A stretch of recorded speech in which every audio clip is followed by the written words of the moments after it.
తిరుమల తిరుపతి దేవస్థానంలో ఇంత పెను విషాదం బహుశా ఎప్పుడు జరగలేదు. ఒకరు కాదు, ఇద్దరు కాదు, 6గురు ఇప్పటికీ మరణించారు. అనేక మంది అస్వస్థత గురి అయ్యారు, ఆసుపత్రి పాలయ్యారు. ఆసుపత్రిలో కూడా సరి అయినటువంటి వైద్యం అందటం లేదని ప్రజలు గగ్గోలు పెడుతున్నటువంటి సందర్భం. తిరుమల తిరుపతి దేవస్థానానికి రద్దీ ఏమీ కొత్త కాదు. దినదినం రద్దీ పెరుగుతూ ఉంది. ప్రతి సంవత్సరం భక్తులు విపరీతంగా పెరుగుతూ ఉన్నారు, దర్శనానికి వస్తున్నారు.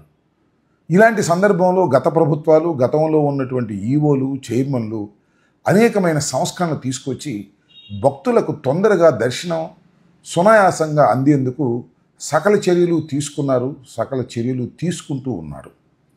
అయితే ఇక్కడ గమనించవలసినటువంటి అంశం ఏమిటయ్యా అంటే, వైకుంఠ ఏకాదశి సందర్భంగా వైకుంఠ ద్వార దర్శనానికి చాలా ప్రాముఖ్యత ఉంది. చాలా పవిత్రమైనటువంటి దర్శనము అది అని భక్తులు భావిస్తారు. అందువల్ల ఆ రోజున వైకుంఠ దర్శనానికి పెద్ద ఎత్తున ప్రజలు తరలి వచ్చేటటువంటి కార్యక్రమం కనిపిస్తూ ఉంది. గతంలో కూడా చాలా రికమెండేషన్లు కూడా ఉంటాయి.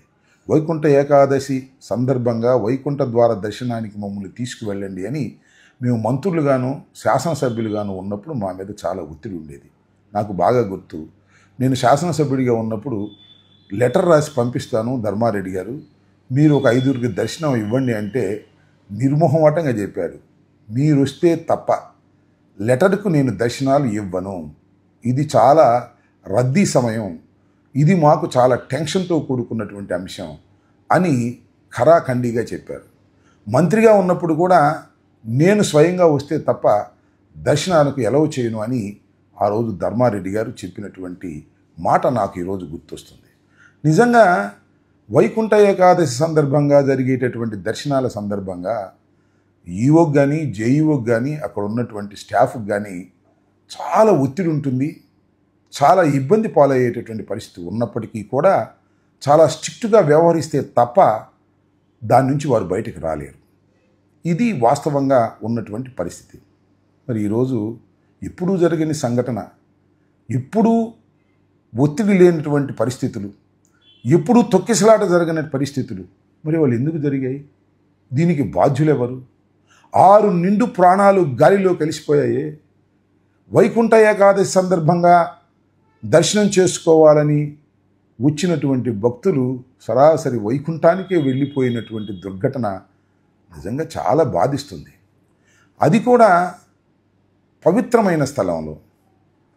తిరుమల తిరుపతి దేవస్థానం అనేది మన ఆంధ్రప్రదేశ్లో ఉండటం అనేది మనకు చాలా గర్వకారణం, మన అదృష్టంగా మనం భావిస్తూ ఉన్నాం.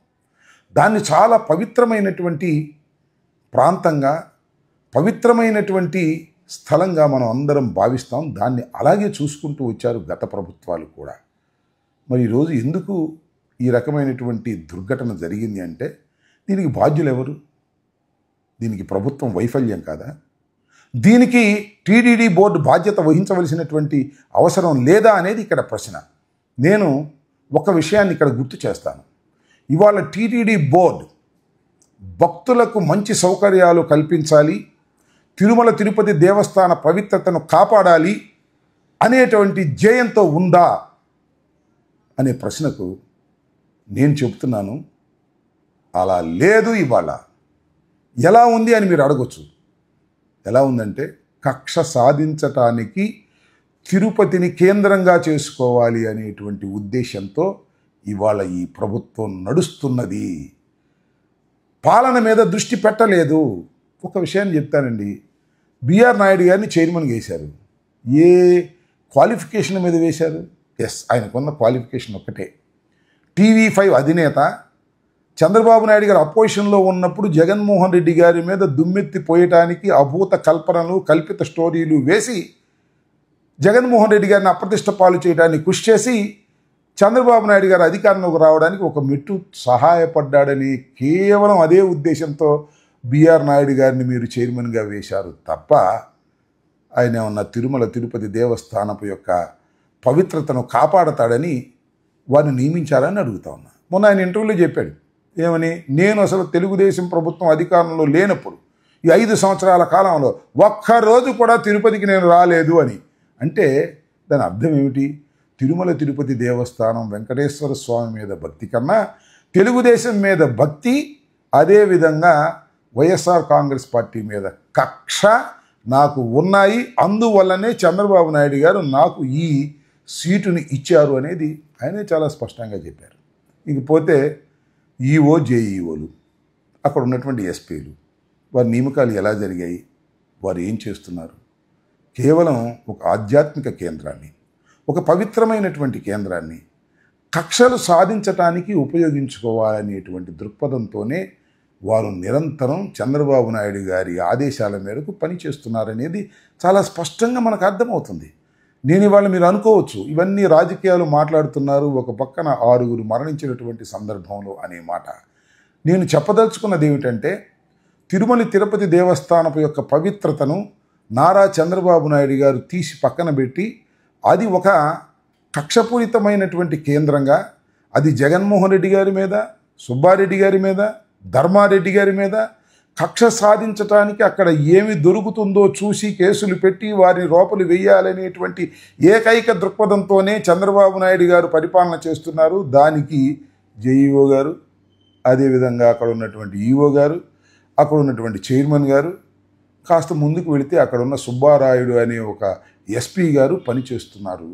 మొత్తం టోటల్గా పాలనని పక్కన పెట్టి కక్షపూరితమైన వాతావరణాన్ని క్రియేట్ చేయటం వల్లనే ఇవాళ ఈ సంఘటన జరగటానికి ఒకానొక కారణమని ఈ సందర్భంగా నేను చెప్పదలుచుకున్నాను. అంతేకాదు, ఇంకొక విషయం, నాకు శ్రీనివాసరాజు గారిని తెలుగుదేశం ప్రభుత్వంలో జేఈఓగా పనిచేశారు. ఆయన స్టేట్మెంట్ నేను చూశాను. ఏమన్నారంటే, వైకుంఠ ఏకాదశి సందర్భంగా దర్శనాలు కావాలి అంటే ఖచ్చితంగా మీరు పాసులు తీసుకుని వస్తే తప్ప, ఎక్కడైతే ఈ పాసులు జారీ చేస్తున్నారో ఆ పాసులు తీసుకుని వచ్చి క్యూలో నిలబడితే తప్ప వైకుంఠ దర్శనం మీకు దక్కదు అనేటువంటి ఒక కొత్త ఆలోచనని వారు ఇవాళ ప్రచారం చేశారు. జనరల్గా ఏం జరుగుతుందంటే, క్యూలో నిలబడ్డ వారందరికీ కూడా వైకుంఠ దర్శనం కూడా చేస్తారు.